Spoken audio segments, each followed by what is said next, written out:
Hey guys, how's it going? It's 8-Bit Eric. Welcome back to the channel. I'm excited to talk about Lego Star Wars, the Skywalker Saga. Yeah, it's coming out soon. I had a chance to actually preview the game early. Yeah, the developers sent me a preview invite to get hands-on impressions of the game. So I'm going to talk about my thoughts and my first impressions of one of my most anticipated games. I'm a big Star Wars guy, grew up playing it. I love it. I like Lego games, so this one was on my radar. And I gotta tell you guys, for this preview, I got to play episode 4.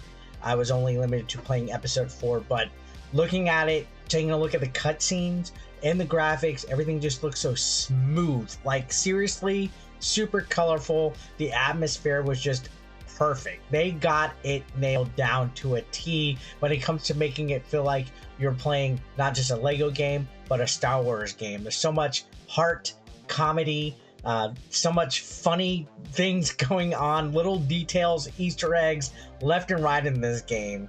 You know, you want to explore everything. You want to destroy every brick and try to get, you know, as much as you can collect and see what you can build and see what kind of secrets you can find in every area of this game. And I gotta tell you, it was an enjoyable experience. The story pretty much follows what you've seen as far as what episode 4 goes, but an interesting thing is they kind of added a little bit of Rogue One as far as like the beginning part goes, with Princess Leia and Darth Vader being on, you know, the ship for the Rebel Alliance, and then it goes to Tatooine, and you meet Luke Skywalker, you meet Obi-Wan, they run into the droids, they go and they get Han Solo. So it follows the progression of the movie pretty good. The cutscenes, of course, will throw a couple of swerves here or there to get you a good little chuckle, some kind of laugh here or there. If you played a Lego game in the past, the controls exactly the same. You can control multiple different characters. You kind of get like a little party going on. Each character has a unique ability. So, for example, certain characters are able to shoot a gun, or they have a grapple. Obi-Wan has Jedi mind trick abilities where certain characters on the screen could actually be affected by him. And this is how you can access doors or different levers to open up areas of the stage that you're not able to access. R2-D2 is able to like kind of hover and access computer terminals, and C-3PO can break in half. There's all sorts of different abilities for each different character, which adds to the replay value, because once you unlock certain characters further down the line, you'll want to revisit certain areas of the game to see if you can get access to some kind of new secret. There's tons of unlockables as well. So your characters have attacks with weapons. There's lightsabers, blasters, but they also can punch and kind of kick and brawl. There's different things that they've slightly changed. I originally was going in here thinking this was just basically going to be a port of the Lego Star Wars games that we've gotten in the past.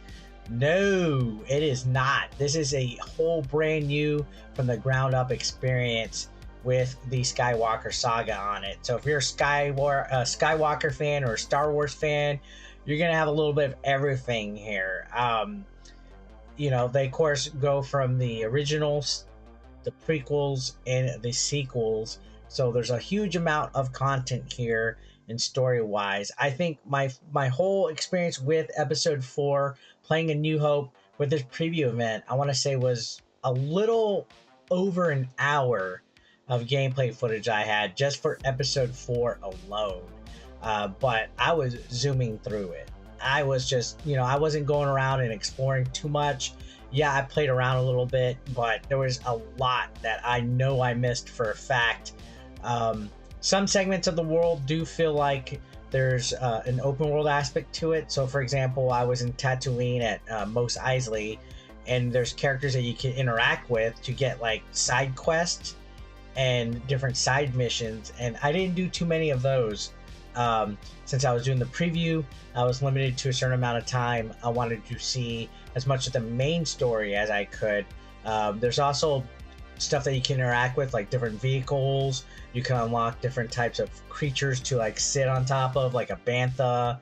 You know, so I'm excited to see exactly what I missed out in regards to it. The music, of course, if you're into Lego Star Wars games in the past, they've always had the great Star Wars soundtrack accompanying them. This one is exactly the same. You're pretty much getting the Star Wars experience at its finest. I was thoroughly impressed. Like within minutes of popping in Skywalker Saga, I was like, all right, this is awesome. You know, it's you know, I maybe I'm, you know, biased against Star Wars stuff. But you know, usually when you go into a Lego game, you think, oh, it's for kids. It's gonna be very kiddie. It's gonna be easy, whatever. No, honestly, I think the style of Lego really fits the Star Wars franchise in regards to how this game performs and how it plays. It allows a different kind of, like, I guess, creative outlet for so many of the lovable characters that we enjoy through the years, that we have nostalgia for in the Star Wars universe, to kind of have like a certain pizzazz and a personality. Now there is voice acting in this. I recall, if I'm mistaken, in the past there wasn't too much in way of voice acting in Lego games. As a matter of fact, I think a lot of it was like kind of just like body language or mumbling.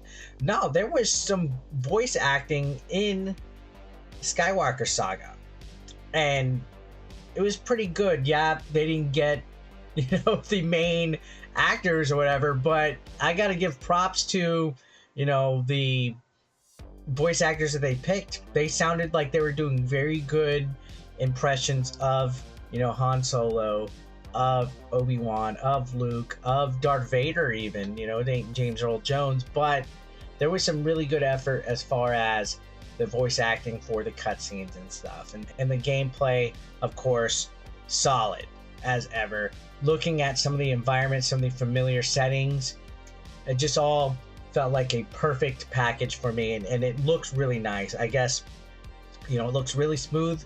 The frame rate, you know, the detail that they put into it, because Star Wars is such a huge franchise that has so much stuff in it. When you look around and stuff, that they managed to get it, even if it was in Lego form. This felt like a quality cinematic experience in my opinion, and I was on the edge of my seat. I made it all the way to the Death Star battle, and then I was told, all right, your session's over. And I was like, oh, I was right there, the Death Star battle. I wanted to see it and just kind of, you know, make the Death Star explode and experience it for myself, because it's such a classic and iconic scene, and they nailed it. So Lego Star Wars Skywalker Saga, definitely be on the lookout for this one when it comes out. I'm picking this one up. So just wanted to share my thoughts with it and stuff. So yeah, quick thank you to the development team and the PR team for giving me the opportunity to check out Lego Star Wars, the Skywalker Saga. Great game. It's gonna be a lot of fun. I'm excited for it to be fully out so I can experience the rest. I'll see you guys later. Thank you for watching.